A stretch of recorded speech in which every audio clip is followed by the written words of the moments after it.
எனக்கு வேலையை விட்டு நின்னாவே நான் ரொம்ப சந்தோஷப்படுவேன். ஆனால் என்னால் வேலையை விட்டு இப்போ நிற்கவே முடியாது. நான் ஒரே ஆள் தான் சம்பாதிக்கிறேன். என் பையன் வந்து 7வது படிக்கிறான். அவன் தான் இந்த வேலையை எனக்கு அறிமுகப்படுத்தி வச்சு இந்த வேலை செய்யுமான்னு சொல்லி இந்த 3 வருஷமாக என் பையன் என் கூட வந்துக்கிட்டே இருந்தான். அது டெலிவரிக்கு கூட வருவாப்லையா? கூட வருவான். அப்போ அவன் ஸ்கூலுக்கு போகிறது வரதெல்லாம் காலையில் 5 மணிக்கே எழுந்திரிச்சு ஹோம்ஒர்க் எழுதுவான்.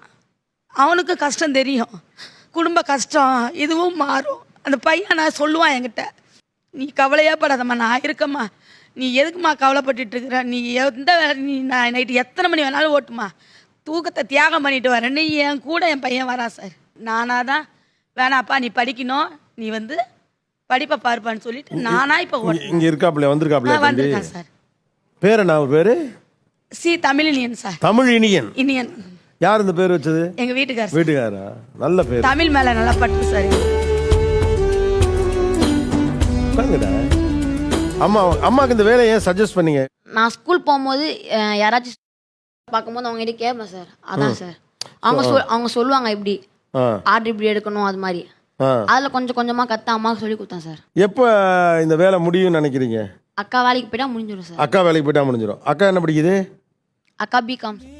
சரி, நான் ஒன்று தர்றேன், அதம்மா கொடுக்குறியா? ஓகே, அம்மா